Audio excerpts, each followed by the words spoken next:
Yo, Shortbox Nation, this is Botter, and I'm here to tell you right now that con season starts early this year with the return of Northeast Florida's premier anime, comic book, and sci-fi event, Collective Con. That's right, Northeast Florida's largest pop culture convention returns for its 10th year on March 8th through the 10th at the Prime Osborne Center in Jacksonville, Florida. 10 years of Collective Con, they're pulling all the stops out to make sure this is a can't-miss event. And the guest list they got going, don't even get me started on the guest list. I mean, they've got A-list celebrity guests and voice actors from some of your favorite movies, anime, and video games like Elijah Wood and Sean Ashton, Ray Park, Trisha Helfer, Ross Marquand, Max Middleman, and Bo-Katan herself will be there, Katie Sackhoff. Tell me what other convention is giving you the opportunity to meet Frodo and Sam from Lord of the Rings, Darth Maul, and One Punch Man all under the same roof. Only at Collective Con. And if you're looking to get some of your favorite comics signed, or if you want to get an original sketch from some of the best comic artists in the world, well, you're in luck, because there'll be plenty of comic and creator guests there, like DC comic artist extraordinaire Clay Mann, Harvey Award-nominated illustrator John Taylor Christopher, Marvel and DC cover artist Chris Stevens, and acclaimed Star Wars author Timothy Zahn. They'll all be at Collective Con this year. And if you're looking to bring the family, or if you want to make a weekend out of it, you're in luck, because there'll be so much going on at Collective Con that weekend in the form of vendors, fan panels, video game tournaments, cosplay contests, after parties, and a bunch of fan events. You can purchase single and 3-day weekend passes now using the link in this episode's show notes, or by going to collectivecon.com to book your tickets and hotel. Buy your tickets now, and I'll see you at Collective Con, March 8th through the 10th. Now let's start the show. Ladies and gentlemen, I present to you the Shortbox Podcast. The Shortbox Podcast is recorded live from Jacksonville, Florida.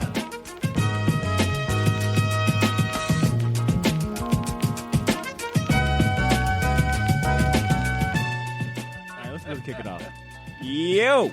Shortbox Nation. Welcome back. New friends tuning in for the first time. Hello, and welcome to your new favorite comic podcast. This is the Shortbox. This is episode 339. My name is Botter, and today the Shortbox crew and I are making good on our promise to bring in the spooky season by dedicating... Embrace it. Damn right, Ed. Thank you. Sounded like it hurt. We're dedicating this episode to our first horror, to our favorite horror comics and other hair-raising sequential art. Let me give you a spoiler warning at the top. Copious amounts of nightmare fuel is ahead. This one's dedicated to everyone that gets a boner for the month of October. Bingo. And before Was that supposed to be like a rhyme? Boner for October. Boner for October. Yo, that's what this episode's called. There we go. The rhyme just come off me easily. All right, Trey, let's calm down. Vincent Price agrees. Fucking Jay-Z over here. Yo, these rhymes come off me easy. Hey. Yo, it's Halloween, baby. Hey. All right. Before we really go full Halloween Horror Nights mode, I have to properly introduce my crew here with me today in the Shortbox studio. Helping me make this episode possible are the best co-host a show could ask for. On first base, my right-hand man, Cesar Cordero. Con, the former man. Hey, it's your boy, Etrigan. Yeah. Damn, I know we've been waiting on Etrigan Z's back, baby. Hell yeah. Mic number 2 is the man with a nerd cred level over 5,000. It's the Edbot 5000, a.k.a. Mr. Edmund Danzart. Monsters are real. Ghosts are real, too. They live inside us, and sometimes they win. Is everyone dropping bars this episode? Bro, that's it. What do you, I mean, Halloween, bro. All right, Ashley, forewarning. Can you skip me? Let's just keep going. Skip me. No. I wrote this, so you got to hear it. Uh-oh. And last but not least, we got the Shortbox Mistress of the Dark. Miss Ashley Lanyhoy is also here with us, too. Hello. It's the best. Actually dropped the mic on all of us. And also, if you hear any snapping sounds, that's because we're joined by an in-studio photographer. Mr. Brett Ricketts is also in the building with us. You just call him Ricketts? Like Rickett Ricketts. Ralph? I know, Ricketts in effect. No, I like Ricketts, man. Fucking Wreck-It. He's wrecking it, son. Yeah, he's wrecking it. Brett Ricketts is in the studio with us as well. If you're listening to the Shortbox back in 2015, 2016 era, you've already heard of Brett because he was a guest on episode 93. That's true. And 118 during the quote-unquote golden years of the get out of here. Golden era. Golden era, thank you. Look, he can't even get it right. He's getting some pictures of our spooky ass mugs today for a new project he's working on that captures snapshots of everyday people and their everyday lives. I'll have We're everyday people? everyday people. Oh, man. Beautiful. Thank you, Sly and Family Stone. I have a link to the pics in our show notes for anyone that really wants some real nightmare fuel. I think I just heard it. You sound like Michael Scott from The Office. I'm getting a cease and desist from Sly, immediately after this. Oh, and one more shout out. Speaking about in studio audience members, our boy Chris is also in the building too. If you listen to our last week's episode, Look how red his face is. Yeah, make sure you get a picture of that, Brett, please. If you heard last week's episode in that amazing intro that Cesar blessed us with. I just lended my voice. Those were all his words. Thank you so much. Yes, the words by Chris, honorary 5th member of the Short Box at that. This episode, back to this episode though. This episode would not be possible without the support of our Patreon subscribers. The best kind of friends a podcast could ask for. Fuck that. Give us your money. Damn it. I'm sorry. Oh, shit. Was I supposed to wait? No. At least hold on. thank them first. Okay, thank you. Thank you. Our patrons help us make the production of this show possible week in and week out by giving us their hard-earned fucking money. Mm-hmm. And you could be a part of this pyramid scheme too if you stop being so damn greedy. Have a heart and give us your cash so Cesar doesn't have to sell his plasma for gas money to get here. Not since college, bro. But I'll do it. Look, guys, we are poor. I don't know if you know this or not. We're struggling. Botter has like 10 kids. They're all in Bulgaria. He doesn't know them personally. Ivan, I promise I'll call you. You are a piece of shit, father. I hate you. For some reason, he's 81 already. He outgrew you. And he's also the fucking emperor from Star Wars. Do it, Botter. All right, anyway, let's get this show going. For the next few minutes, we'll be discussing some of our favorite horror comics that get us in the spooky season mood. I'll link to each of the selections in the show notes in case you're interested in checking any of them out. Damn good. You should be able to find most of these titles at your local comic shop and or digital platforms like Comixology and Amazon.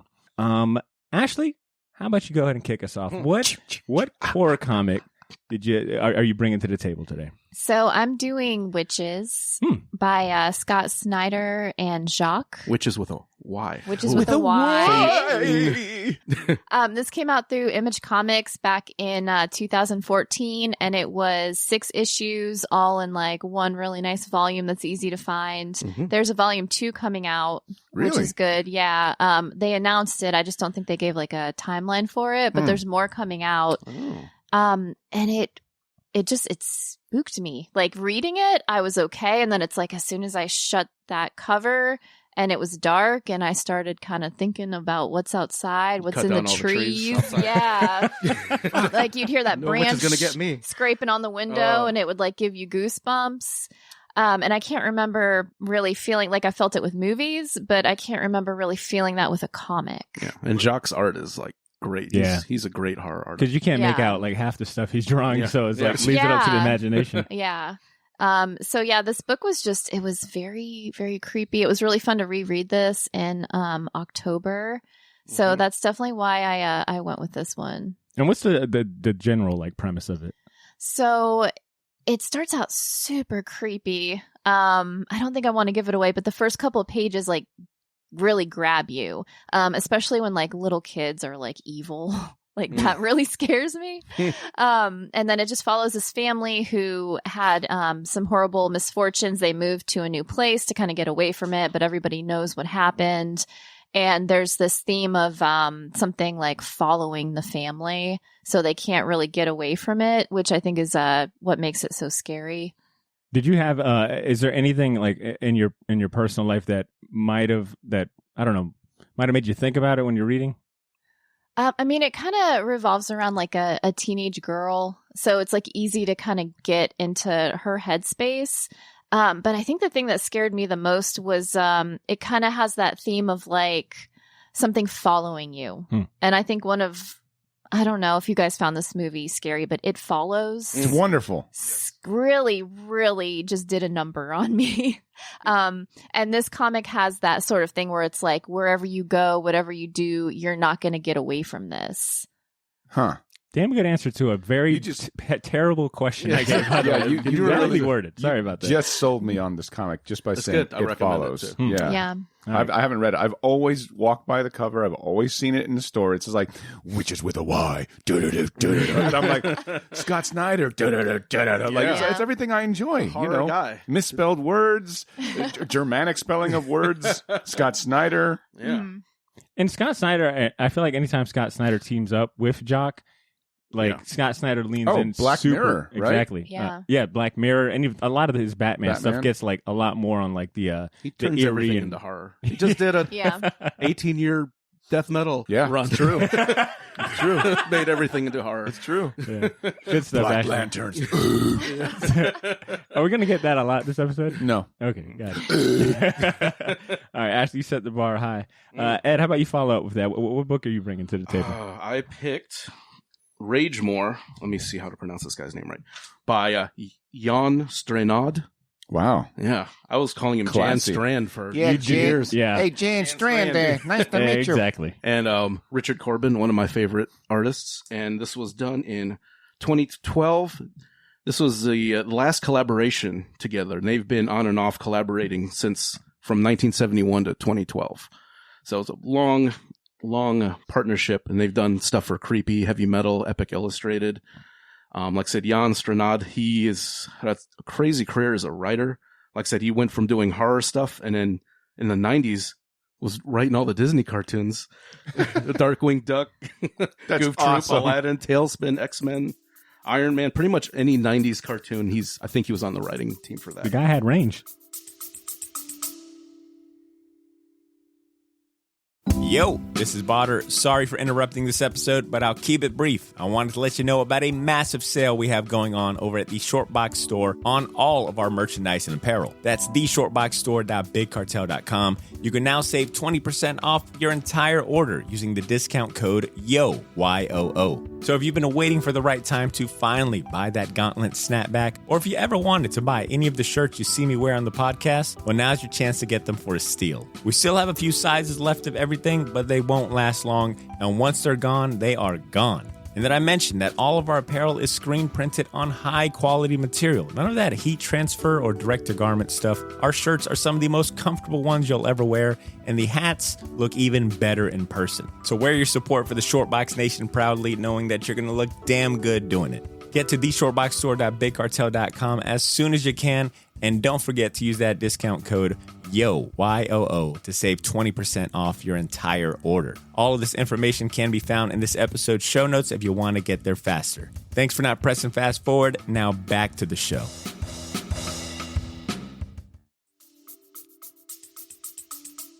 Yeah, it's crazy. And like I said, Richard Corbin did this at the ripe young age of 72. So the fact that he's putting out something this good at that late in age, it's Wow. impressive. But Rage More, I'll just read the little thing on the back because I think it sums it up. See, Rage More, born of the stars, nurtured on pagan blood, Castle Ragemore exists its will over any hapless mortal who dares set foot within its living walls. Fortress, sentinel, guardian, prison. Those who oppose it kills. Those who enslave it drives insane. So it's very Lovecraftian, very, and it shows like what Corbin kind of was drawn to of like, Lovecraft and Edgar Allan Poe.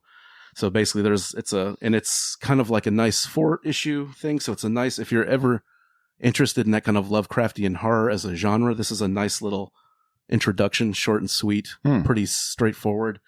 Like I said, it's beautiful art. It kind of has a Hammer Films kind of vibe to it. Does it have I was about to ask, is there a European sensibility to it? Yeah, it takes place in a kind of nondescript European, maybe Spanish country. You're not really sure. It doesn't really say where it's at, but basically the castle acts as like a kind of like a guardian between like these cosmic horrors that found their way under the earth. So it's basically like but itself it's an evil entity because the main character is the son, and the father has kind of gone insane, and there's a uncle character that comes in and is trying to basically commit his brother so he can kind of take the castle because he thinks there's some treasure or some value or some things underneath. So it starts off like that. It's like I said, just his bizarre creature designs. Like I said, he has like an insect. There's an insect, like a help staff that's like doing all the cooking and stuff. So these like living like cockroach people, like cooking and doing like that. And it's treated like, oh, the helpers are just, they kind of ran off, but we'll get, it's just treated like that's not a big deal. Yeah, awesome. That was the Hops on Wells Road I used to work at. I was a server there, so I know. It's really cool. Like I said, it's a 4-issue miniseries, so it's a very straightforward, lots of grotesque imagery. If you like Richard Corbin, definitely recommend picking it up. And if you kind of want to dip your toe into like that genre of Lovecraftian horror and some Edgar Allan Poe-ish prose, that's it's a great kind of entry point. I would say from just looking at the pages, it also like you said, there's a Hammer horror sensibility to it, but also Lair of the White Worm. Remember that movie? Yes. Oh yeah. Like I'm looking through it. I'm getting that vibe from it too. So you see there's like worm creatures in it. Yeah. That he fights. Dionin. Yeah. Creepy ass movie. I'll say, Ed, when I was getting all the links together for the show notes, I came across the solicitation in Dark Horse, and I think yours, out of all of ours, piqued my interest the most. And it felt like such a Dark Horse comic book too. I was like, yeah, this sounds like something Dark Horse would put out. See, let's go to you, man. What comic book are you bringing to the table? What gets you into the mood? I'm going to say that keeping in mine and Ed's Kirby boner, Mike Mignola adapted Bram Stoker's Dracula, like the film adaptation for Topps. The card company. They tried to do comics, right? And they got a bunch of heavy hitters. They sure did. And Roy Thomas actually is on the credits list as well. Old Roy the boy is there for helping out with adapting the story, and it's just beautiful. If you like Mike Mignola's artwork in any respect, the hardcover that I picked up was it's just straight black and white. That was it IDW who did it? Yeah. IDW has been putting out just freaking fire shit as far as that stuff is concerned. Treasury collections, yeah, for sure. And it's fun. Like if you enjoy, Francis Ford Coppola did the intro to the graphic novel. So it's like you have a guy who went out of his way to do a sort of date movie version of Dracula in a artistic way that is fully all in-camera special effects, no CG whatsoever. And then you have Mike Mignola, who is like, oh, I work in harsh shadows anyway. This aesthetic is all me. So him to adapt it and then to have a version of it that is only in black and white, where you see like Mike Mignola's like values shine, like his artwork, it's just wonderful. Plus, I like the story of Dracula anyway. I've always, I think with most people who are nerdy and who probably are listening, the idea of somebody being an outsider and being the quote unquote other is appealing. And what's more appealing than a badass dude who dresses awesome and can turn into a wolf, a bat, mist. Basically, crazy butt hairdo. Yeah. Anything that's awesome about Castlevania is like, definitely appealing. How close does it stick to the film? Is it like a panel for panel adaptation, or for the most part, yes. It's cool to see Mignola's interpretation of that panel. Of I guess the shots that Francis Ford Coppola uses, but it's still very Mignola-esque. Like he does add his own sort of stank on it. So I recommend it. I think it's fun. I think it's good. Even the color version is good as well if you can get your hands on it. I would say the black and white one's better because you get to see. I mean, it's Mignola flexing. Sure, you want to see that. You want to see him like flex a little bit. So. Yeah, and what's cool about this too is this is a pre-Hellboy Mignola, right? So you kind of see the seeds, like right before Hellboy launched, too. The seeds of destruction, Ed.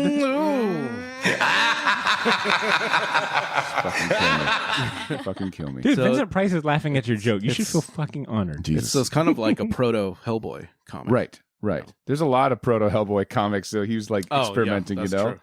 Like, no, I was agreeing with you in the sense that like you could see him start to flex a little. And you also see that he still has that Marvel House of Ideas style where it's like, no, you don't be artsy with this. Like, we need you to draw anatomically correct people and he still was kind of like, not that he isn't capable of it. He can. It's just, let's be honest, Kirby didn't draw anatomically correct. No. You know, so like when he starts breaking those boundaries, you can see it just a little bit. He's you know, got that it freedom. happens. Right, exactly. And the style is simple because you can even compare like Cosmic Odyssey, like we were talking about last week. Big time. Compared that to Dracula and to Hellboy and Yep. see how much he's streamlined that style. True story. Well said. I guess I'm up next. I can't believe you picked this. No. Well, Seriously. let me give some back. Let me give some. It sounds like for the most part, everyone has read their selection prior to today, right? Yeah. Like everyone. Okay. So I guess I stand out in the sense that You went into the deep end of the pool. Dude, son. God and drowned. The I murkiest, drowned and died, the deepest, and they just murkiest. left my body there. Botter's like, I've come back from the dead. I thought it was going to be a Spider-Man Halloween special or something. Right? Like Botter was like, I'm going to read the Bernie Wrightson Spider-Man hooky because it's Spider-Man. It's got Hobgoblin in it. That's Halloween. And the word it rhymes with Jack spooky. O'Lantern. Batman the Long Halloween. Botter's like, guys, I found some real edgy stuff here. I couldn't go to sleep. Real edgy. Nah. They drew the Joker with too many teeth. I thought C was gonna go Junji Ito, right? I that was my assumption, because you know he's been wanting an opportunity to talk about Junji Ito. Not just me, at Ed length. too, for sure. Yeah, whatever. But Bro, I need all the help I can get, I know man. Ed has. I know Ed has. And our patrons, you know, dropped the ball by not picking Junji Ito. I blame them. I kid. Man, No. you put the I onus kid. on our fans? I kid because they gave us the Mobius episode. They gave us the That's Mobius true. episode, and I'm You not kind mad of at stacked that. the lineup against Junji Ito. Big time. Yeah. Yo, let's talk You about this. provided me those. You gave me that list. I'll tell you right now, it's not my fault. It's the listener's fault. I'm gonna pull a Botter Milligan. I'm pulling a Milligan right now. Can I get a Milligan? But like I figured, you know what? Why not? If I'm gonna do this horror episode, let me go all the way. So I asked Cesar for a recommendation. I said, "Yo, what Junji Ito should I read?" By the way, I started him out light, Yeah. just so you know. Oh, Uzumaki. Uzumaki's the most approachable Junji Ito. Well, damn. I could have started you with Tomie, and you'd have your dick would have curled up I'm just gonna into keep your saying, into your into a stomach. spiral. Oh, Geo. Yeah, right. Well, I remember you gave me the hardcover of Shivers. I think a while back, Right. and I don't know how many stories of from Uzumaki made it into Shivers or not. None. But I remember being very creeped out by Shivers. I think I read like a couple pages and I gave it back to you and just told you I read it. I was like, I'm just gonna You lie. son of a bitch. I'm going to lie to him. But I said I'm gonna dive in all the way with this Uzumaki recommendation. Ended up finding it on Comixology for like $10. I downloaded digital, had it on my iPad, and I did not know that the version on Comixology is like the full omnibus. It's like Nice. 600 fucking pages. Did you read that's it all? another reason too. I am 300 pages in, and I will finish this. Cool.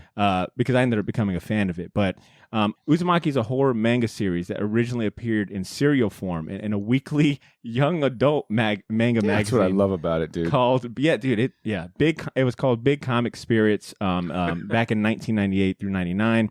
It essentially tells the story of the citizens of this a town called Kuruzo-cho. Yep.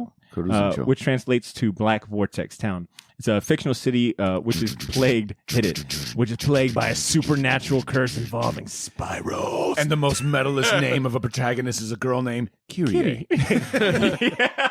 Kirikoshima. And her boyfriend, is it Shuchi?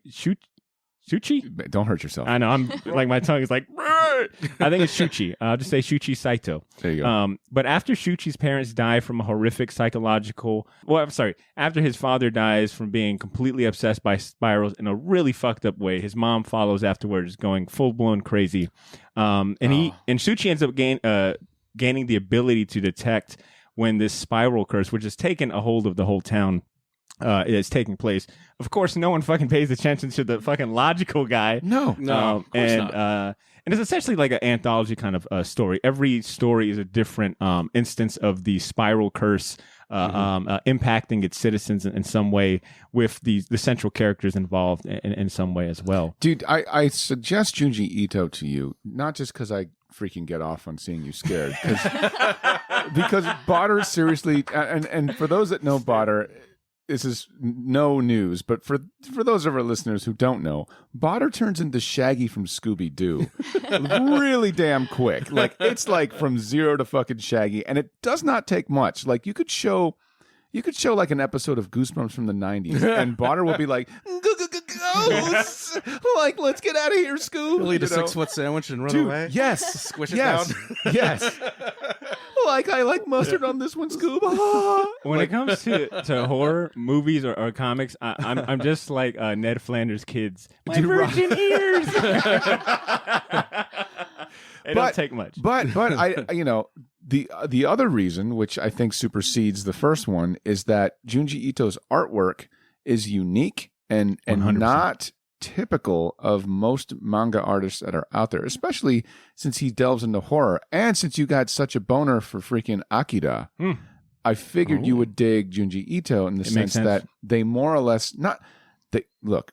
Those two artists are completely different. Yeah. I understand. However, thematically, they both are outside the box, and they both do things that are, independent to them. Like Katsuhiro Otomo is like got a style. Junji Ito has a style. Yeah. Right. Like it's not like if you were reading no shade thrown at One Piece, right? But it's not like that. Like you can look at One Piece, you can look at Naruto, and you can look at all that stuff, and it'll be like, definitely Bishonen or Shonen Jump material, right? Yep. But like you look at Junji Ito's shit and you're like, fuck, this is demanding a lot lot.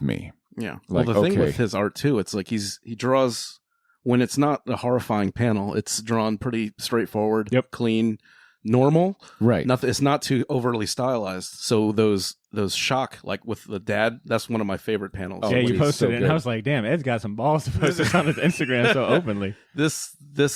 Like I said, just from the shock of seeing these horror scenes, it's just so jarring, and that's what makes his work so powerful. And he lands the jump scare in comic form so well, because you never know when and I'm granted I'm reading it digital, so you never know what swipe is going to have you like put the iPad down for a minute. I was and my dumbass was reading it at nighttime as like my closer. Hoping, really? Yeah, hoping that Blythe would not roll over and see what image on my screen and ask what I was reading. But like I said, I wanted to go all in on this homework assignment. I wanted to feel freaked out. And granted, those first two nights I was working through the book, I think I texted Cesar every morning like, hey, I fucking hate you, man. Have a great day. Or some shit like that. How you like pregnant ladies? Man, don't even ask me about snails. Bro. And I will say it is genuinely scary to me. It genuinely had me scary. But it is so fascinating that he's able to work from this one theme, this theme of spirals. And he saw a cinnamon bun. It's like, you know what? I'm going to make this a 600-page scary manga. Terrifying. Real quick, imagine if he would have seen that 3-pound cinnamon bun Ashley had. Like he's sitting here like, he's going to go to Alaska. Doughboy. It's going to be Uzumaki 2. Yeah. So, and like I said, just him working from that one theme, and every story is so unique. It seems to like continue to push the boundaries of how scary you can make, this spiral curse. And his stuff is so unpredictable. You never know where it's going. Said. You never know. Well said. I've never read anything of his where I'm like, okay, I know what's going to happen. It's like, what the fuck is a snail boy? What? Right. What's going on? Right. I'll speak a little more about some of the other stories, but I wanted to go back to you, Ashley, and ask, as far as your selection with witches, what would you say? Like, what are some of the elements in witches that evokes that spirit of horror or Halloween? I mean, is it genuinely scary to you? Yeah, so I think what got me with this book was, there's so much stuff coming out through Image and you want to read all of it. The Scott Snyder put this little like page in there talking about why he started this book. And I guess he was a little kid and he just read that Roald Dahl book, Witches. Oh my God. So him and his friend went looking for witches in the woods. And he said at one, Some So white people bizarre, shit there. dude. Let's Yeah. go look for some horrors. Yeah. Everything will turn out okay. To the horrors. Let's go to the horror.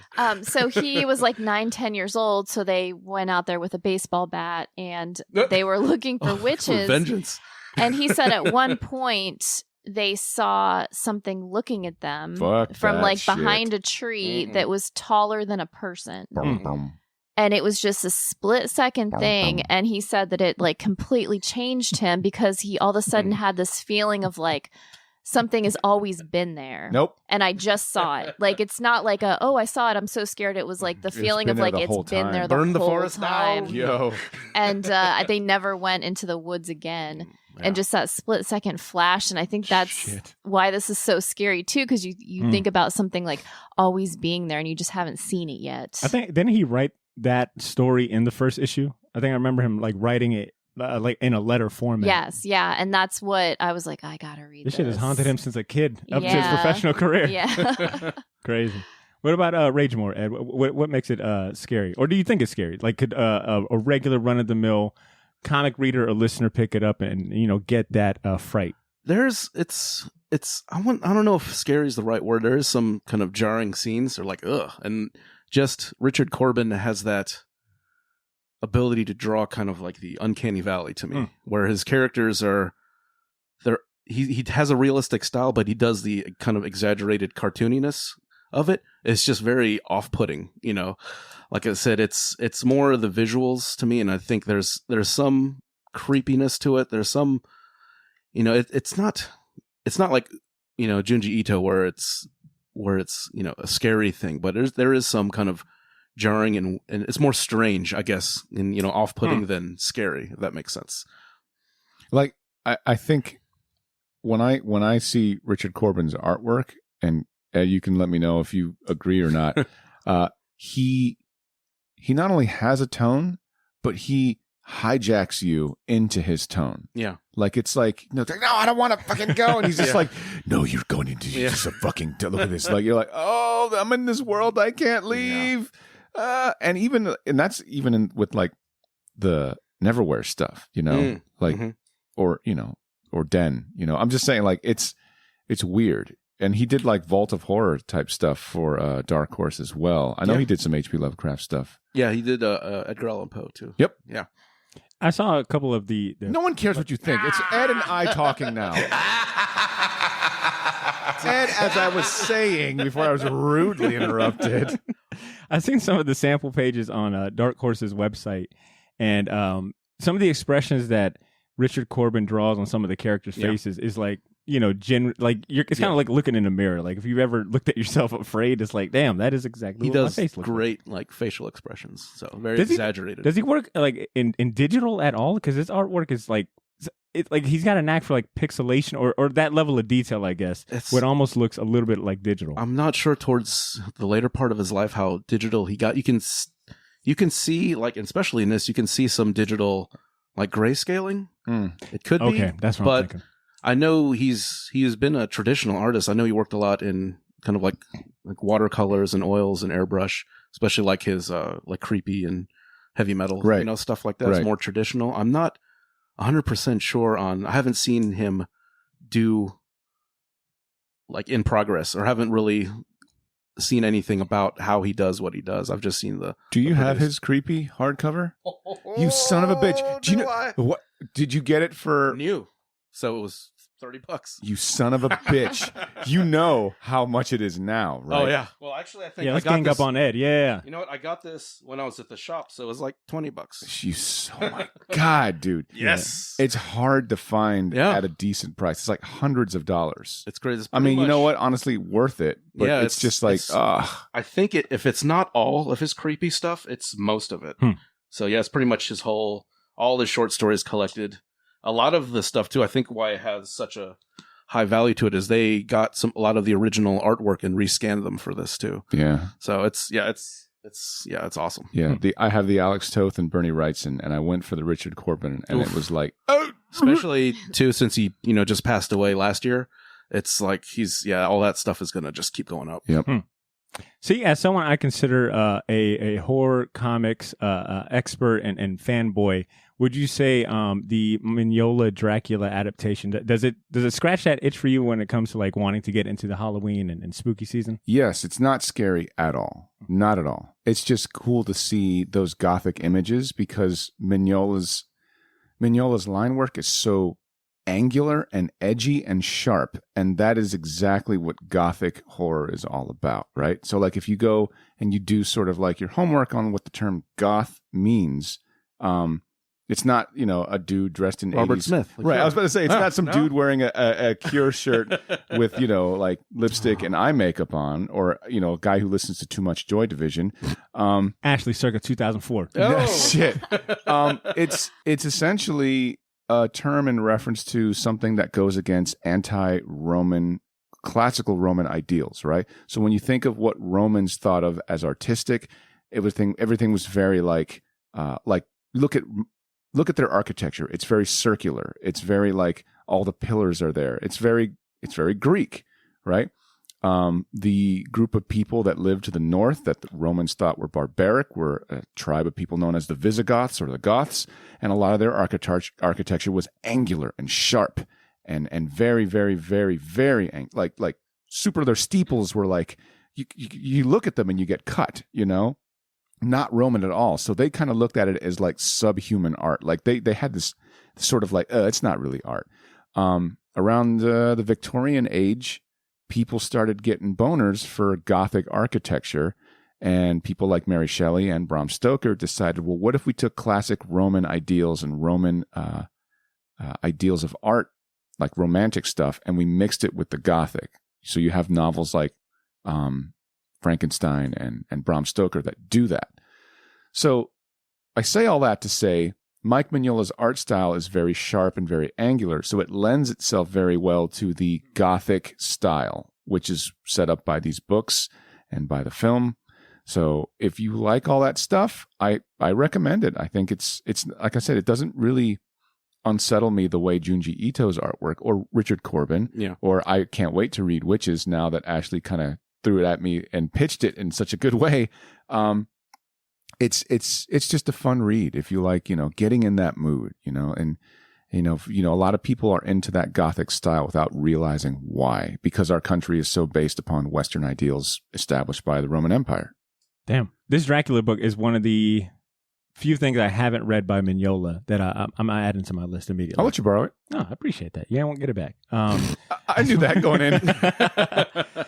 What I'll say about Uzumaki specifically is that I ended up researching. I mean, you guys know I love behind the scenes stuff. I love learning like how it ends up getting made, and learning that Junji Ito ends up, for the most part, like dedicating and becoming obsessed with spirals like himself. Like I read that he, stared at spirals for hours. He researched, their meaning. He created spiral patterns by draining water from bathtubs, eating foods with spiral patterns, and even like raising snails. Like he became so invested into this theme that it shows. Like, and I think that's a key word that I'll say when it comes to Uzumaki is like it's very atmospheric. Like he sets the tone so well, and at no point does it get diluted by the constant use of like the spiral theme. If anything, like you end up kind of having this weird obsession or Ed, you joked when I texted the group that you hadn't eaten. I think you said you avoided cinnamon buns for months or whatnot. But I think that's what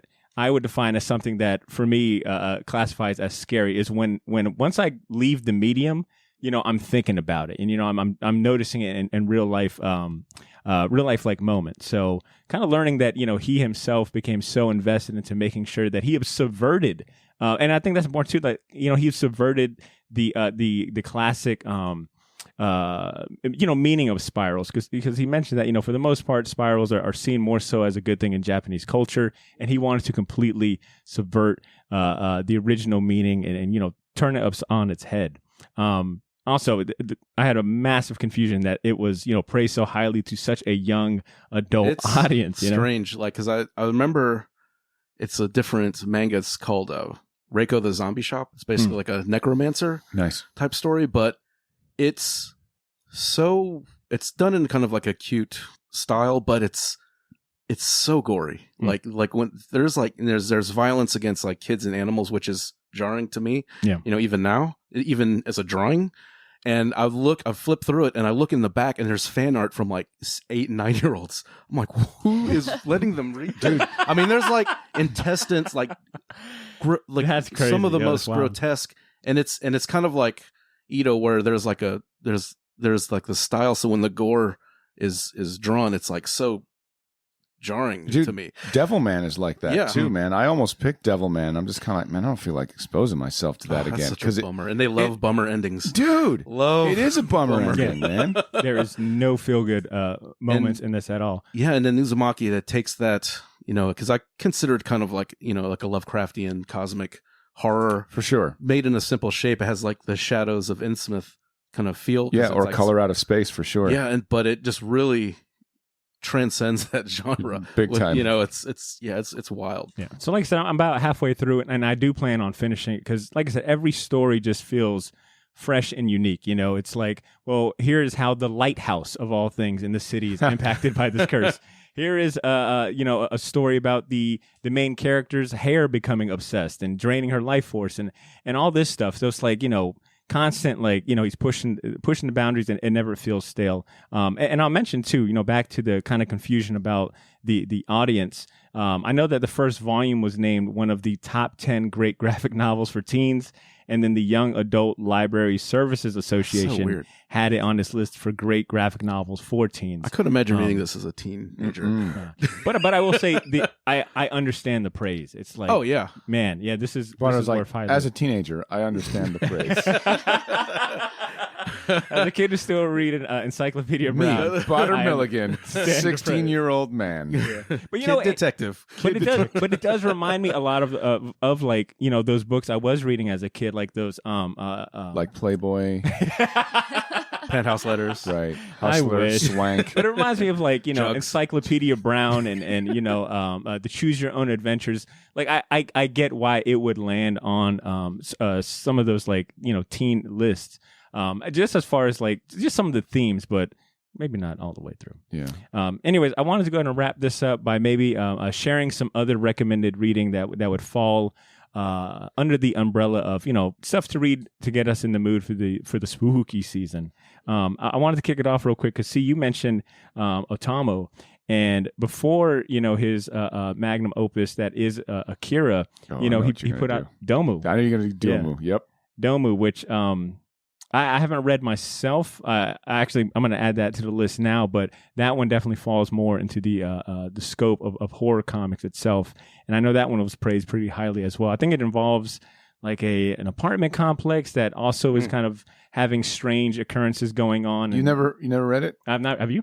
Yeah, it's got. Hit it, please. Well, I was going to say, Ed, and I think you've read it, right? I have it somewhere. Yeah, I haven't read it in a while. It's basically a battle, like Looney Tunes style, between an old man who's a psychic and has telekinetic abilities and a little kid who also has it, and he's trying to, like, this old man's creepy and he's like evil as shit, and he's just like making people jump off the building because he gets his jollies from it.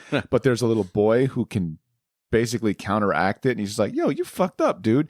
And like they both start, like, it's a battle of wits where it's just like, Oh, you thought you're pretty cool, eh, little boy? And he's just like, hey, yo, fuck you, old man, you piece of shit. like. So I'll recommend Domu, and then verbatim. That's what happens.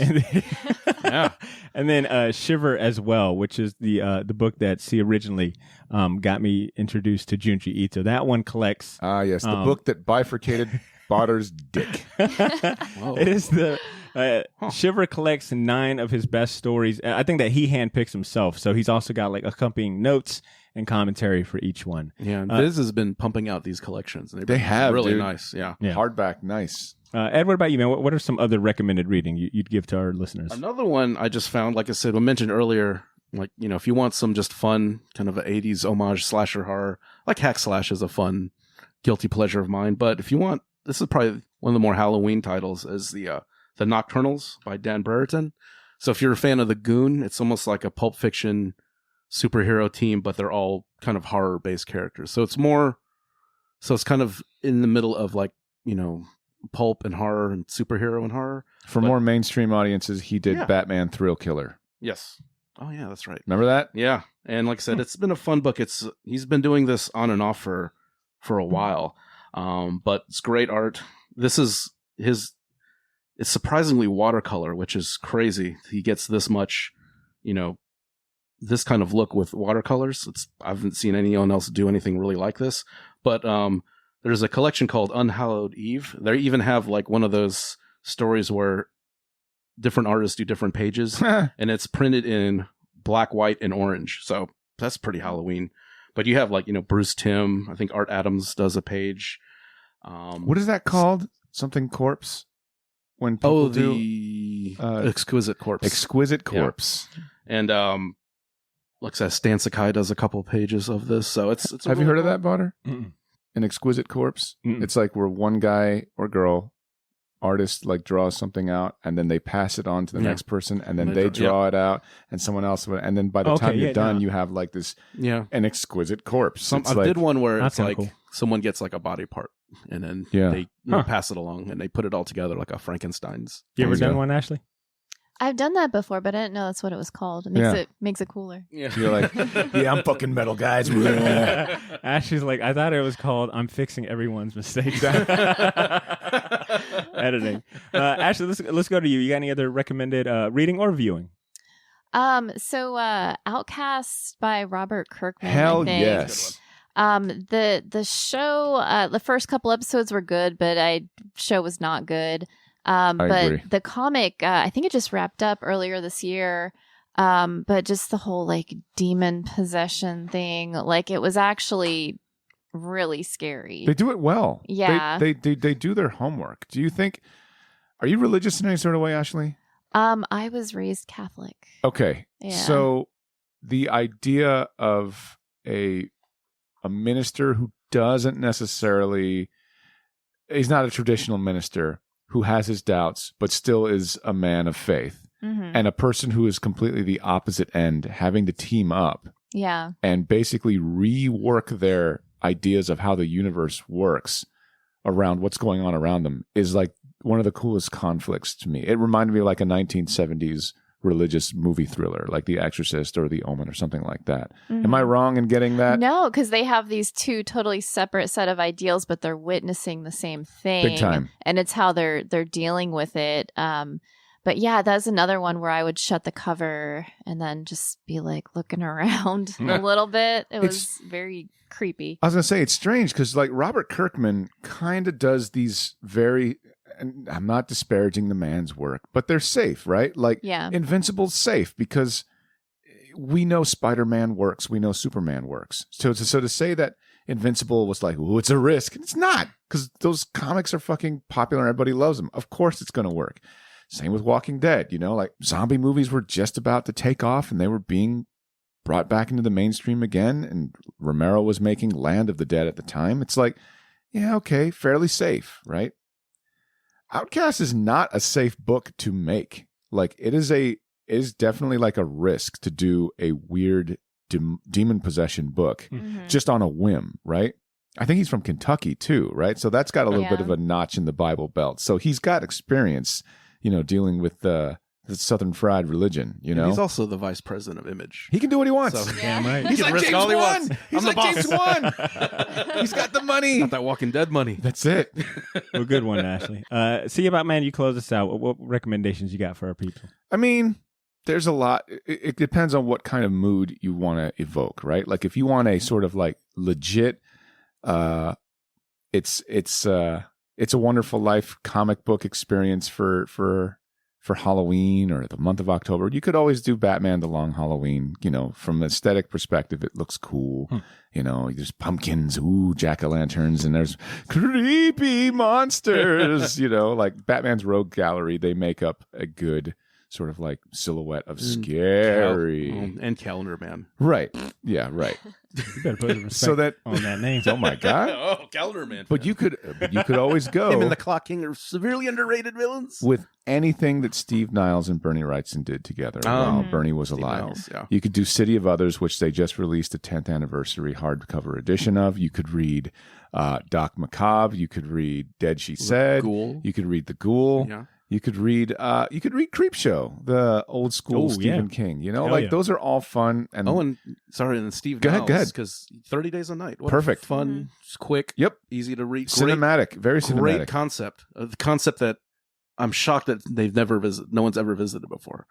And I think I talked to him at the 2010 The Heroes Con, and I was just saying, man, that's such a great idea. It's like, I got rejected from publishers for years of it. I finally got it published, so people were not feeling it. Steve Niles, a fellow Marylander, big ups, and a bass player, Ed.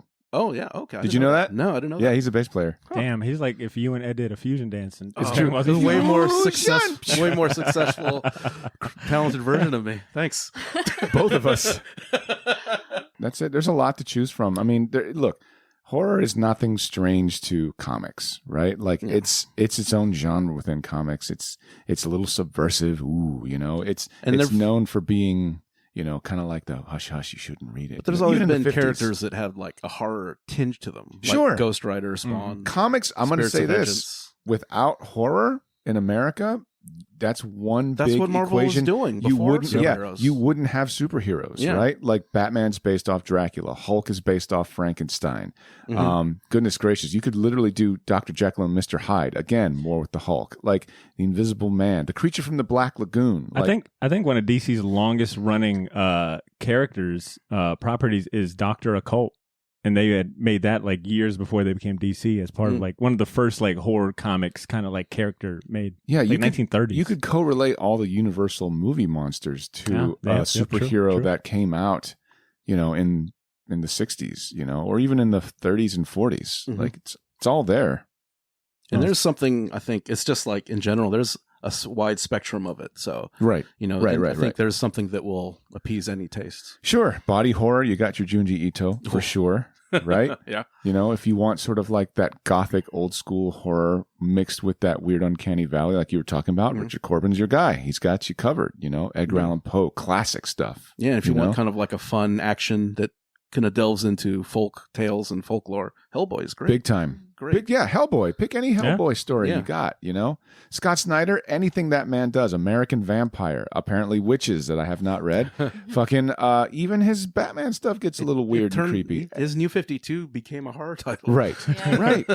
So, I mean, you have your embarrassment of riches regarding horror this month. So dive in. Well said. Listeners, I feel like we've given plenty of recommendations to get you to the spooky season as well. I'm ready to... Did you poop your pants a little? Just a little. I've been pooping my pants all Understandable. Did it come out in a spiral form? God. Dude, please, let's refrain from the S word, okay? I'm ready to move on to some lighter topics at that. With this segment out of the way, it's time to close out the first half of this show with our first recurring segment, Fistful of Comics. You can either have a mouthful of teeth or a fistful of comics. This segment is sponsored by Gotham City Limit, Jacksonville's premier shop for comics, toys, collectibles, and more. If you live in the area or ever find yourself passing through Jack's, stop by the shop on Southside Boulevard and tell them the Short Box sent you. It was my turn to go ahead and pick the comic for this week. I do have that, but for the in the interest of time, I'm going to jump right into Ben's picks, and I'll use this comic for my champion, which it was going to be among that anyways.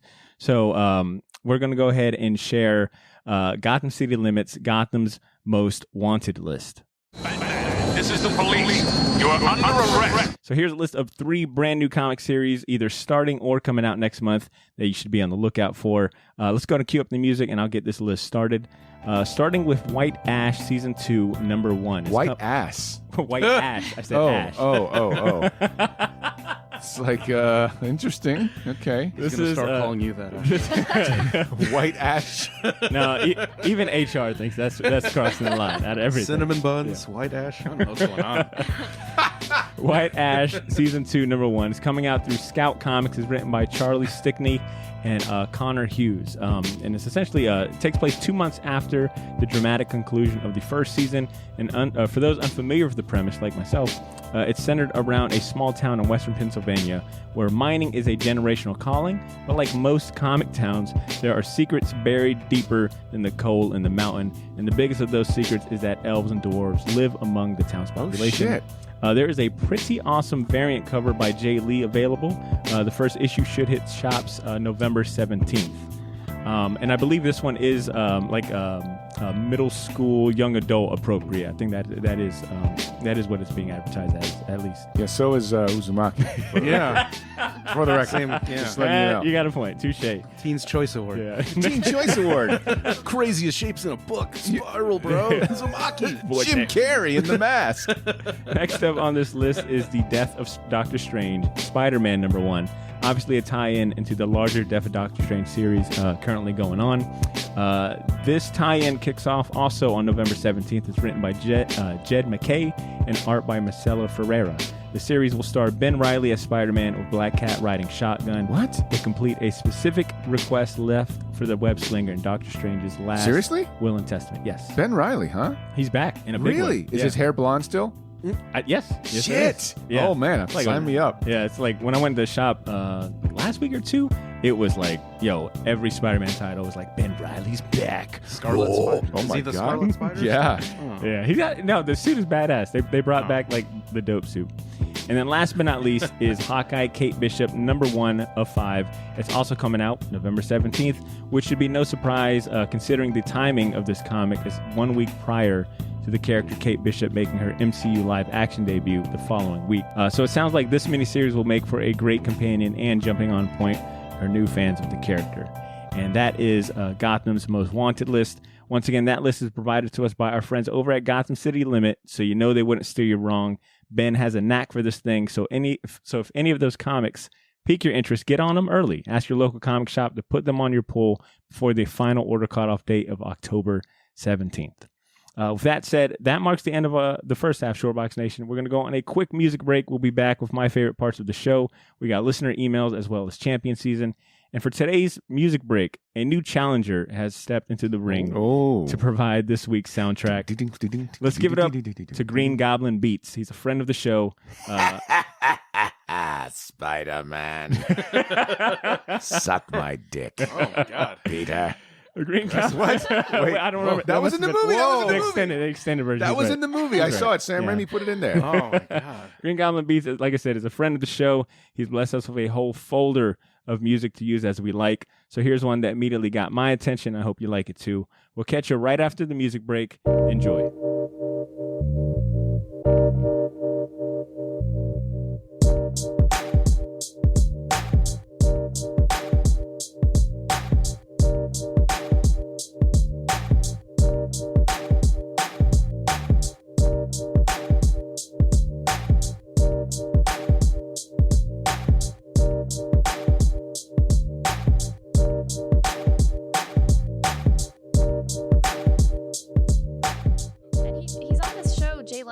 This talk show called like Bet Your Life or something. Oh, You Bet Your Life? Yeah, the guy I'm doing the children's book with was just on that show. Wow, that's cool.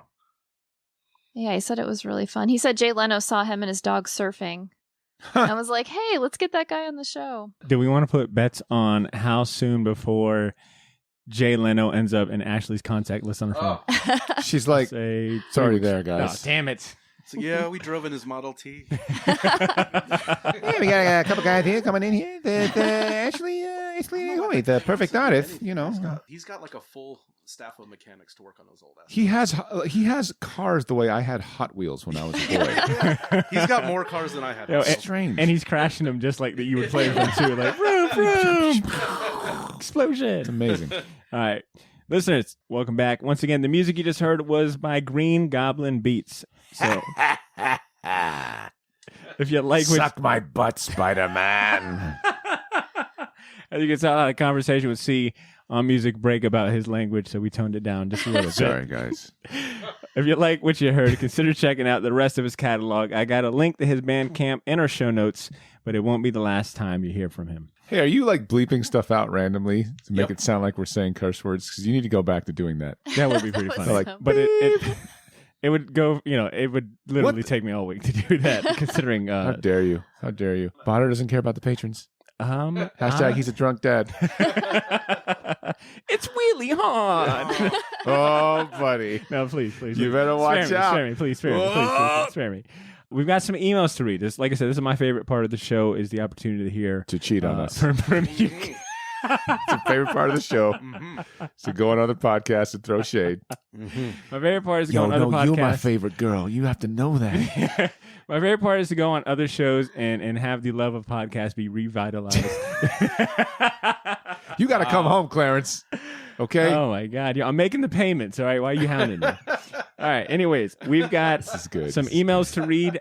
We've also got some submissions. If you remember last episode, we gave you guys a challenge. Our listeners. We tasked them to basically say, hey, If you want to create a prompt or a premise or some sort of pitch that involves a Shortbox podcast where we are all in some sort of horrifically spooky situation, send it in. And we got a whopping 2 submissions. Yes. Fuck you guys. Wow. This is spooky season. We need more, okay? Look, I'm putting it out. A task to hand. Like, come on now. 2. What is hard? We're not asking for novels here. We're not asking for fucking Stephen King size 800-page stories. We did Give get us a novel. pitch. We did get a pretty good novel. And granted, Also, don't give us a novel. Please be. Yeah. all right. be careful. Before we get into the share the submissions, I wanted to let's go and read this email from Andy Callahan. Oh, okay. Here we go. Andy Callahan writes, I just realized that I never hit send. I hate when it happens. Here we go. First off, thanks very much for the nice parcel of swag and comics. I'm excited about the Spawn Universe comic you sent.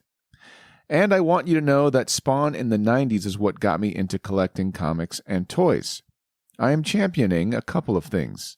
I just started reading Sentient by Jeff Lemire and Gabriel Walta, published by TKO. I'm curious if y'all have read some of these more recent TKO books. Also, I just finished reading Why the Last Man, and I'm loving the show on Hulu. Which brings up my final subject of comics crossing into other medias, namely music. Songs about comic books. Example, Anthrax, I Am the Law, about Judge Dredd. The Ramones' Spider-Man theme, and Biohazard Punishment with the Punisher movie, sample to name a few. And obviously album covers, Molly Hatchet using Frank Frazetta's art, and more noticeable, Jamie Hewlett's work on the Gorillaz. I'd love to hear if y'all have some favorites. It's good time to be a comic nerd. Thanks again, Andy from JB. Oh, yeah. Thanks, Andy. Appreciate that. And real quick, I wanted to say... No, ain't no real quick, man. Fuck. In regards to his question about TKO, I actually read Sentient earlier this year, and I can see why it won all those damn awards the previous year. It's fantastic. Front runner, and huh? This guy's only reading the winners, huh? Nice. Well, it's Fair weather fan. All right, Yankees. No. It is a case of me buying it, and it took me 2 years to finally My get around it. favorite team has always been the Chicago Bulls. You are an asshole.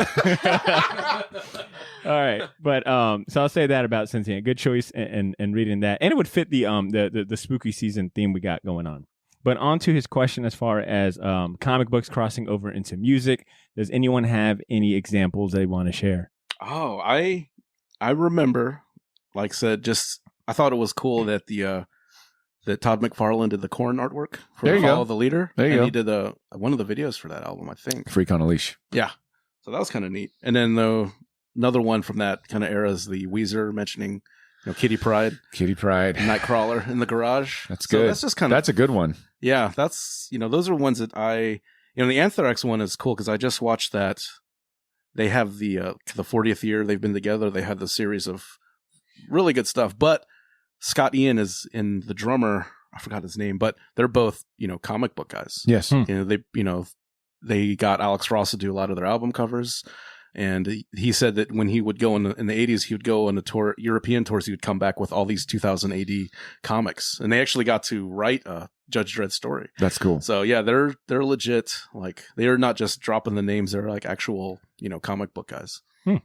See, I know you got some good ones. So mine is crusty, nerdy ass. Whoa, you some bitch. Let's talk about how the Wu-Tang Clan constantly references Marvel all the time to include Method Man naming his clothing company and his alias Johnny Blaze. Tony Stark is Ghostface Killer. But what I was going to say is mine is Megadeth's Holy Wars / This Punishment Due off of Ed, Rust in Peace. Yes. How many times have you listened to that album? Oh man, Too many times. When I was a kid, a lot. Yeah.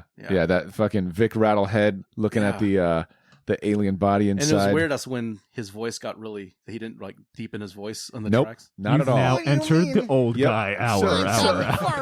So the idea is that the first half. I hate Metallica. Right. Dun, dun, dun. Yeah. The first half of the song is Dave Mustaine talking about It's his commentary on religion and holy wars, quote unquote. But for no reason at all, for no fucking reason at all, it turns into a Punisher song, and it's fucking awesome. Like, it's so weird because you're like, the first part of the song is like, Nelly Wars, ding, ding, ding, ding, ding, ding, and then like all of a sudden it's like, dude,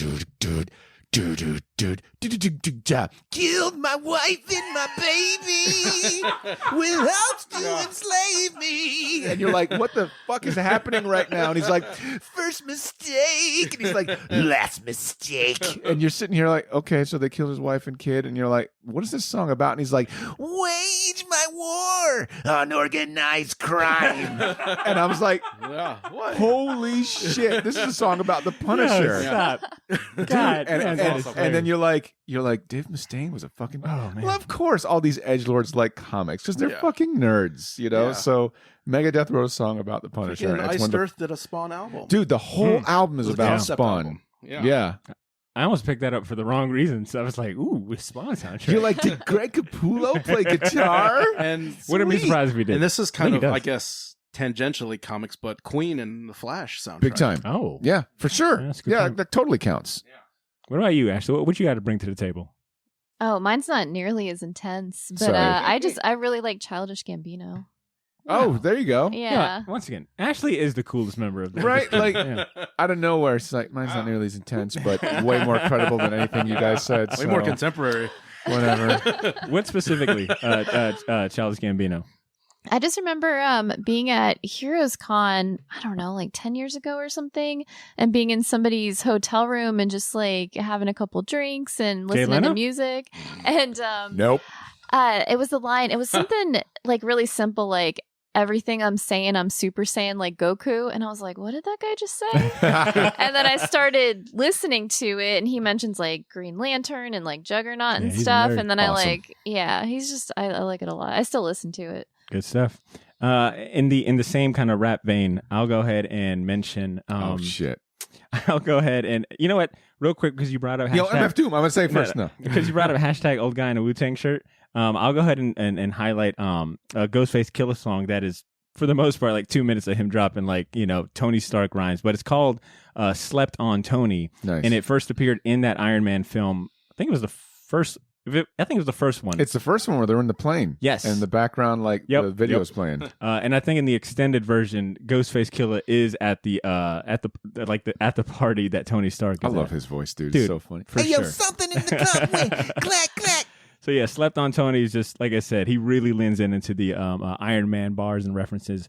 And then a new one that I found coming up with answers for this question is a song called Secret Wars Part 1, and there was a Part 2 by a rapper by the name of Last Emperor. You know, I think we've all kind of championed Marvel's Secret Wars, the OG version at that. It's one of my personal favorite Marvel crossovers. But Last What a Emperor, fucking shill. Of course. Last Emperor went one step further and imagined what would happen if the Marvel superheroes took on hip hop's mightiest MCs. So like he's rapping about, like, you know, the Hulk versus Redman, RZA versus Professor X Dude. versus KRS-One? Yes, yeah. Nas versus Spider-Man, and like I said, there's two parts. You know, there's Secret Wars Part 1 and Part 2. So he goes through the whole That's fine. gauntlet of rappers versus Marvel What the heroes. fuck? Yeah, it's actually I don't know, really nerd. It's super nerdy, but Look, kinda it's like, fun. it's clobbering time. So good question, Andy. Oh, Thank you for I the got email. one more. It's Rollins Band did a cover of it. but Ghost Rider. which was in the Yo. Crow movie. Yes. All right. But Weird. Yeah, that's a cool, weird little song. Good bonus. Have you heard it? Mm-mm. It's so weird. I definitely want to hear this Punisher song. You know, But I mean, I feel like the bar is set really high. If dude, you're gonna hear the first part of it, and it's gonna be like, okay, classic like mega death metal song, and then all of a sudden it's like, Dave. He doesn't freaking- mention the names of the No, no, He doesn't want to. No, you don't want to get royalties. fucking No, of sued course out of not. his life. He's just wailing like a cat being murdered about Frank Castle. It's like really obvious. Spray paint a skull. Dude, it's yeah, it's Wait a like minute. he's doing everything but saying it's the Yeah. Punisher, and he was like, My name's Frank, yeah, and I'm killing dudes in the Central Park, and you're like, I feel like this is a song about the Punisher. It's not about the Punisher, dude.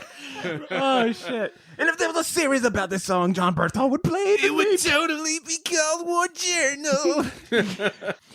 Let's go ahead and go into some of these other emails, specifically the submissions for our. What kind of submissions are they? Spooky. And the giveaway was for a very unrelated Green Lantern hardcover commemorative 50th anniversary celebrating Jon Stewart. So it's got a lot of the Jon Stewart stories that we mentioned in the last episode. I wanted to give that away to a lucky winner or a lucky listener based on that prompt. So the first submission we got is from our boy Biscuits, a.k.a. Biscuits. David Morales. Biscuits. Yo, David, what's up, man? All right, here we go. This is called Spooky Pitch from my boy Biscuits. Yeah. Oh, wow. He wrote that. All right, he did. Here's his pitch. All right, the pitch starts with, what if C ran the short box, but every guest he interviews is obsessed with reggaeton? Whoa, that is spooky. Ed, only champions love Hime-esque manga. Oh, my God. Botter only recommends C-level DC material. And Ashley, being the only sponsor of the short box, only to, plot twist, find out that this is some sick miniseries drawn and written by Jeff Lemire. Wow. For his next terrible. cult classic hit. Canada. It was funny. He asked me, like, what was that artist that Ashley hates? Is it Jeff Lemire? I was like, yep, that's the one. I expected better from David. I expected that better. Thank you. In regards to him not knowing Jeff Lemire off the top of his head. No, that was a good submission. Good submission. Sets the bar really high. Wow. Appreciate that. All right. Biscuits. And then our other submission. Oh, boy. Comes from, I won't lie, the name is Matches Malone. I'm and I swear to God, I hit C up like, I told you cannot enter in this contest. Like, if you want the book. Yeah. But granted, it is not from... Batman wrote in using an alias. It's me, Matches Malone. I'm totally not Batman. You look like fucking Bruce Wayne with a fucking scar on your cheek and a fake mustache. Yeah, I'm not him. No, the mustache is on the floor right now, sir. Sir. All right, I'm Batman. All right, so this one comes from Matches Malone. What if the short box was a horror show from Matches Malone? Okay, guys, here we go. This is a long one, but worth it. Hello, Shortbox. Great opening on the most recent show, and hearing about the trip to Canada and not getting the bag of jerky had me laughing in my office. While listening to the show and watching Canadian Bacon, and it being a slow day, I thought I would take a stab at the horror prompt, so here we go. If it's too long for the show, you don't have to use it. No big deal. You don't just say that after you say I took a stab at it. And then you're just like, but if it's too long or whatever. Fucking, look, Matches Malone is not passive aggressive, okay? I'm going to say that right now. Matches, if that's your real name, Batman. Okay. Enough fucking around. Here we go. This is really good. We open on the Shortbox Studios and we see the crew sitting around a table and going over future show notes and topics when they hear a loud knock at the door.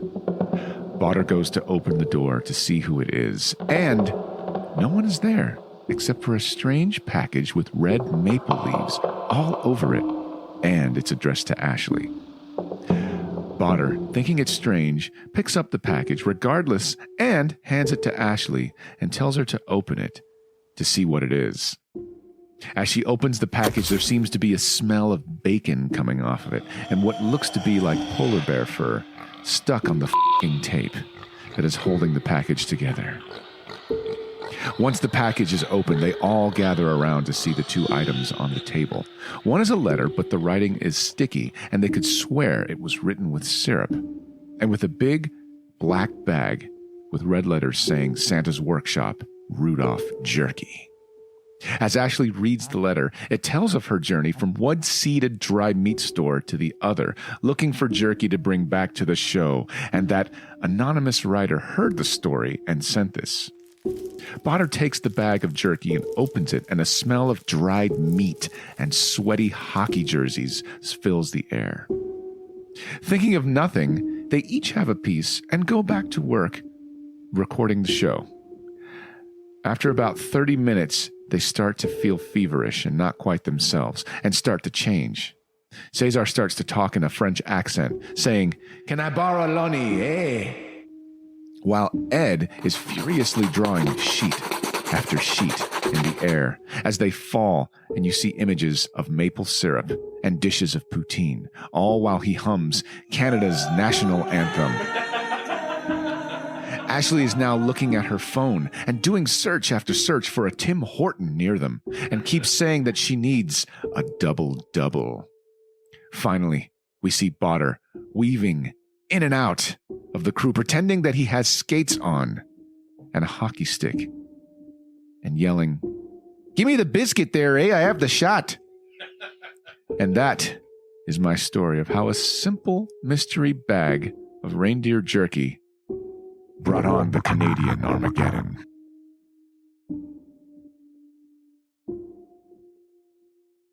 Whoa. Became a episode of Letterkenny. Look at that, right? Wow. Hell yeah.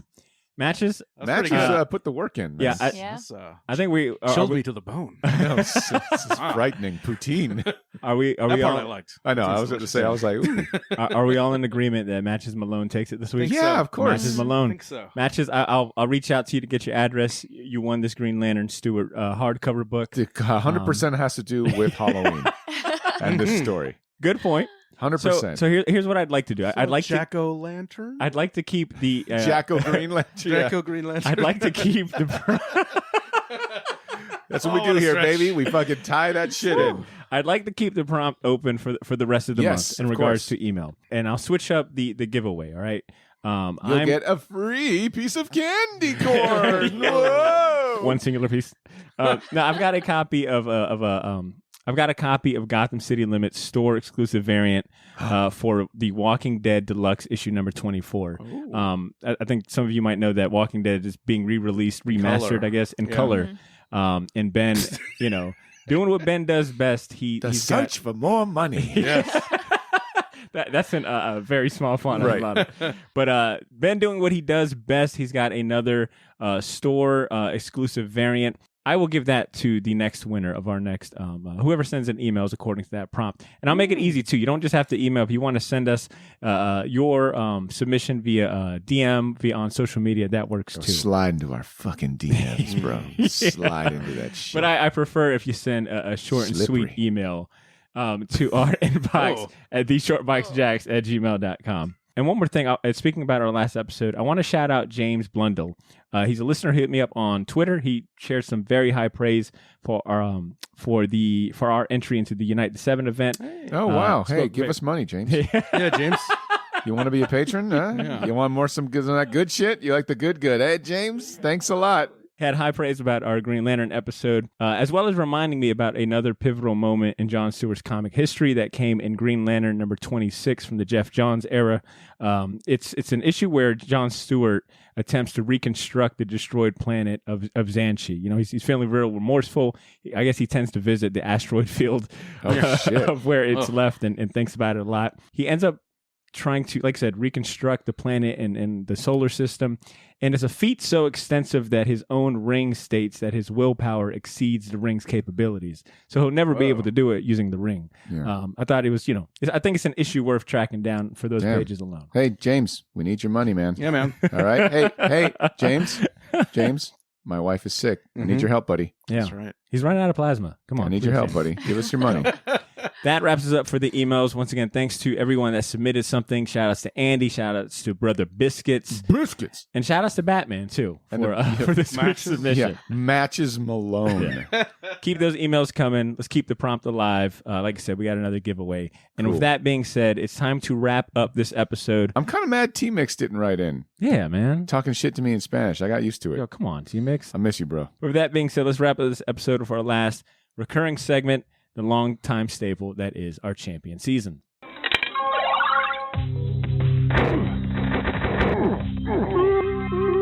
Champion season.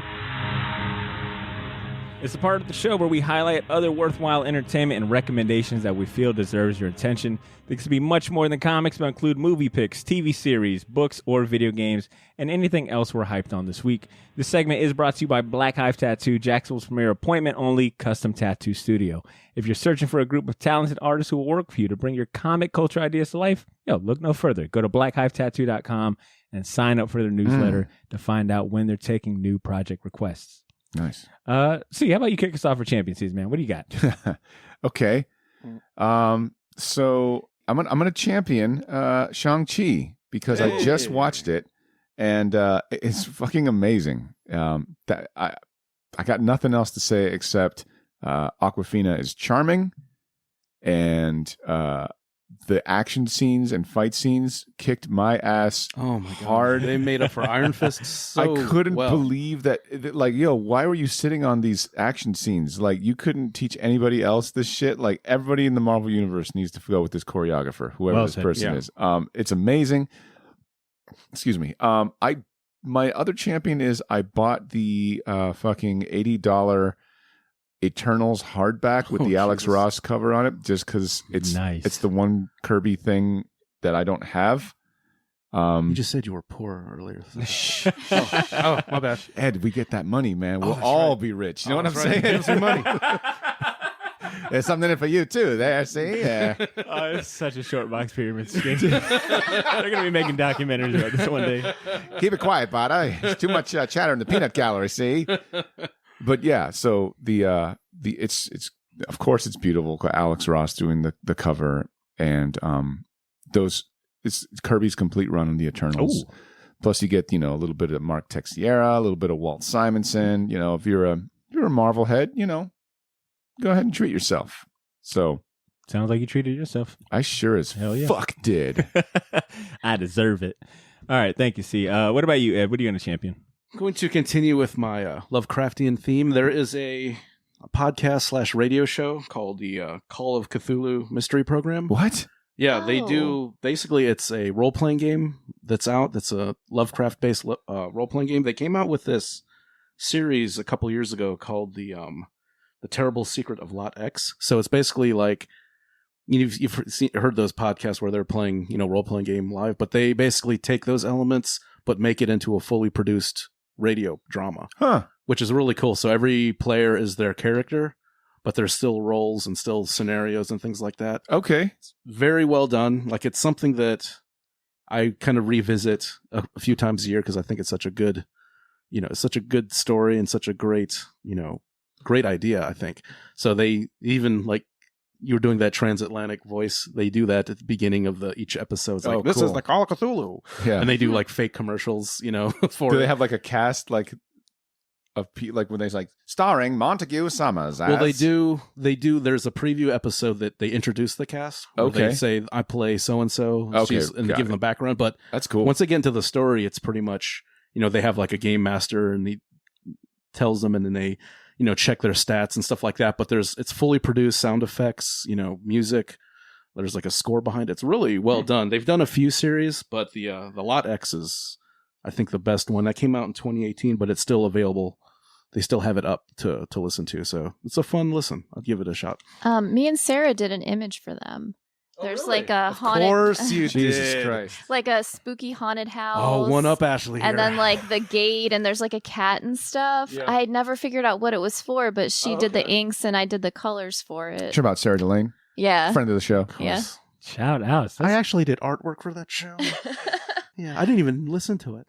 Who, me and old HP? Yeah. Old friends. Ashley, one up, Ashley. Yeah. Got me again. Ashley, go ahead. I was excited to hear you bring it up. Ashley, go ahead and take it away. What are you going to champion today?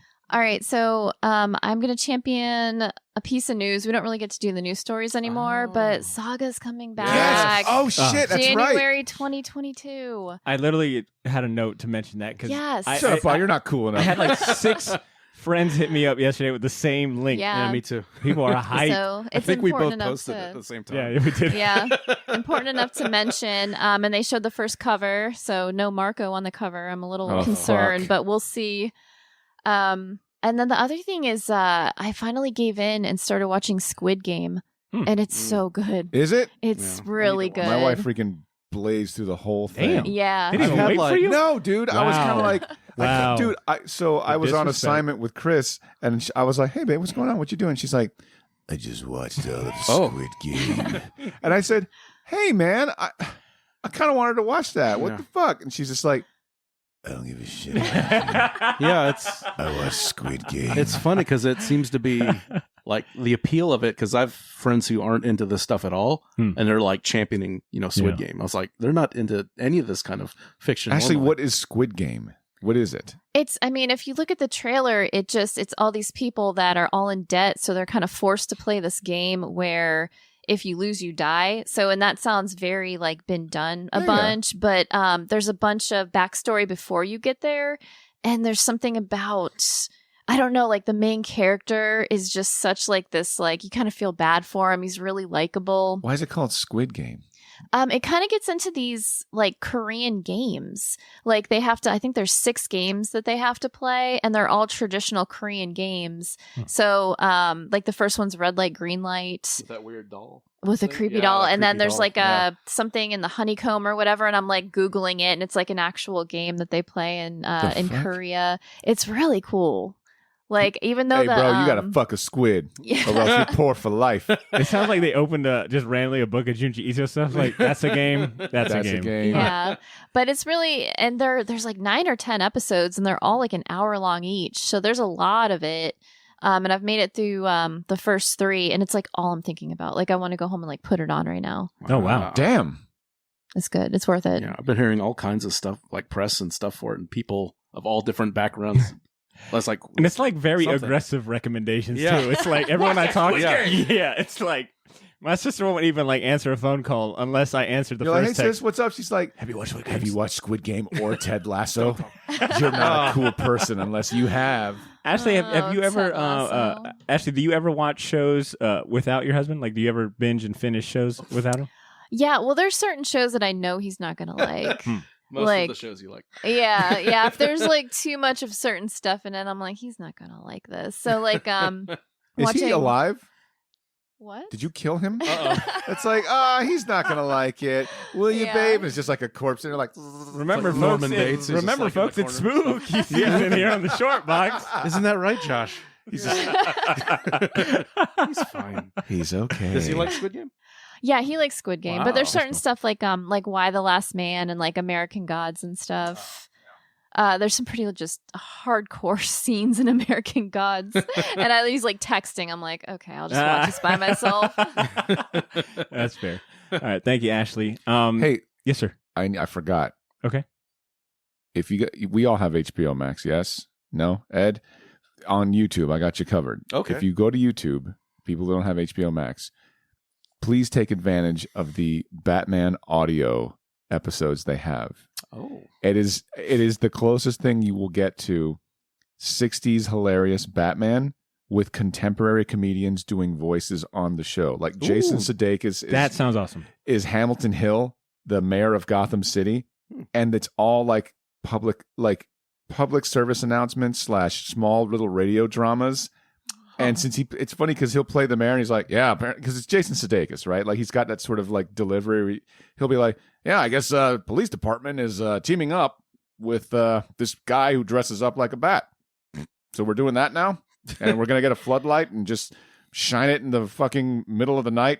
You know, that's not gonna creep anybody out for 2 months. You know, just a big searchlight in the sky. Yeah, that's fine. But while he's talking, you'll hear like a glass being like got out of the cupboard and then a drink being poured into it. Like this guy's on the air as the mayor, and you can hear him pouring himself a drink. Good.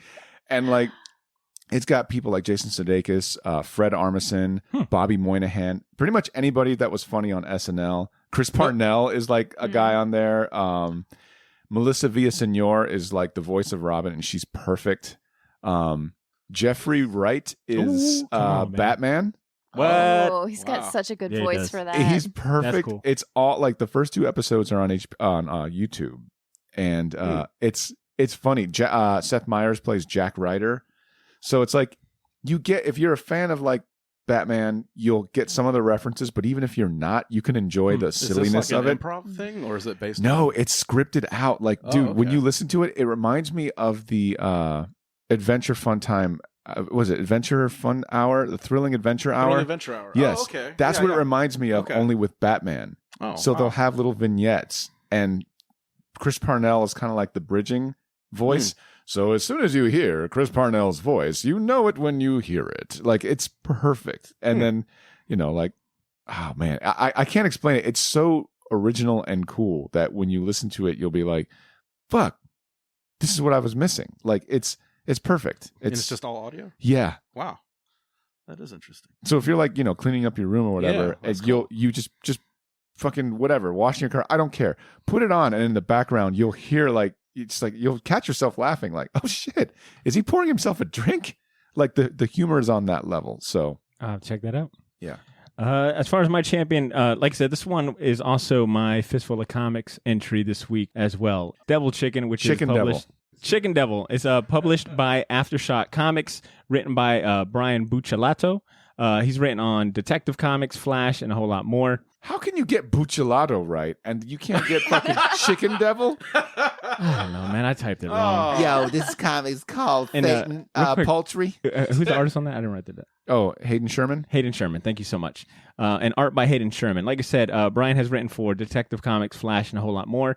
I really picked it up solely because our good friend of the show, Jonathan Sanders, recommended it. He left that comment underneath the new comic book day post that Ed left. Mentioned this. The cover looked intriguing enough, and I'll go ahead and say it off the bat. If you enjoy, Breaking Bad or Ozarks, this comic is right up your alley. The story is focused on a regular suburban dad by the name of Mitchell Moss. He happens to co-own a successful chain of Memphis hot chicken restaurants, but his greedy-ass business partner ends up, getting in bed with the mob, owes him about $2 million. They blame him for stealing a shit ton of drugs. I don't want to spoil, the big catalyst that completely devastates Mitch's life since the comic literally came out this week.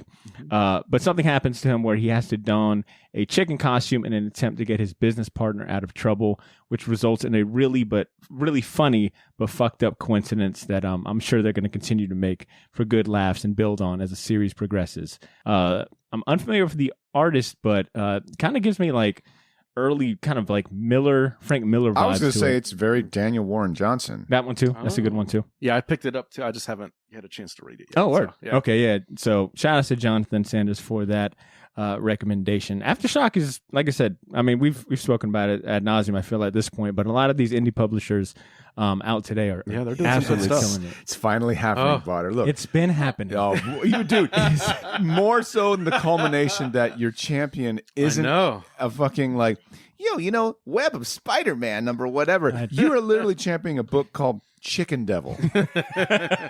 Yeah, I've been pretty much reading Aftershock Comics, and they put in a lot of good work. And, look, you got. All I'm saying is, go back in the archives. I've been on this indie. Yo, you got a guy named Brian Buccellato. Buccellato, and you don't even stutter his name. And once again, it's not Devil Chicken. All right, it's Chicken Devil. Chicken Devil. I fucked up. All right, and since we're wrapping up champion season, we got to look to our sponsor, good friend of the show, sexy ass Nick Wagner. Voice, bro. And he stepped up to the plate. We also gave him, or really, I guess I challenged him like a fool to only submit a spooky. Oh, that's right. Champions this month in honor of Halloween. I forgot about that. And he was more than excited to recommend some good horror recommendations. So here's the one for this week. Hey guys, it's Nick Wagner from Black Hive Tattoo with this week's picks. And no, it is not going to be Apple TV. Botter, you need to cue some cheering in there or something. Anyway, I heard your call out, and I'm here to respond. For this spooky month, I want you guys to go back to 1991 and check out an Elseworlds title called Red Rain. It was written by Doug Mensch, illustrated by Kelly Jones. It had 2 follow-ups, Bloodstorm and Crimson and Mist. They're all Elseworld titles about Batman and involves vampires, and I'm not telling you anything else because if you are too lazy to check it out, you are fucking up. All right, have a good one. Wow. Holy shit. Aggressive. Yo, that's great. And it was still sexual. Still sexual. Nick, I know you're listening. You fucking boss. You're fucking boss. He was like, And if you still haven't read this, I feel like I have to write a paper. You've read it. We've all read it, right? I have not. It's been a while. I have not. What? That's probably I need like- to. I am slacking. Fucking serious. piece of shit. Oh, that's probably like the first try to time I get- saw Kelly Jones' stuff. Right. Yeah. Yeah. Dude, really? I'm going to read it. I This own is it. like- I own it, and I've never read. You actually I You deserve to be fucked up slapped even for that. worse I know. now. I don't know Just- why why'd I you say mentioned it? that. You fucking chicken devil ass motherfucker. But that's the scary part about all of it, Cesar. I haven't read it. It's a mystery. All right, I think we are good to wrap up this episode. It's been fun. I feel like I'm getting into the Halloween season. This conversation only pushed that further for me. Oh, glad for you. Thank you. I mean, same thing for you guys. I mean, No. you guys, you're always in the mood for Halloween. Even in fucking July, you're like, trick or treating. You fucking creepy asshole. Dude, you need to stop doing that. I'm gonna sneaky spider you. It's been a while. No, thank you. And if you're going with that bag of threats, then I know it's really time to wrap this up.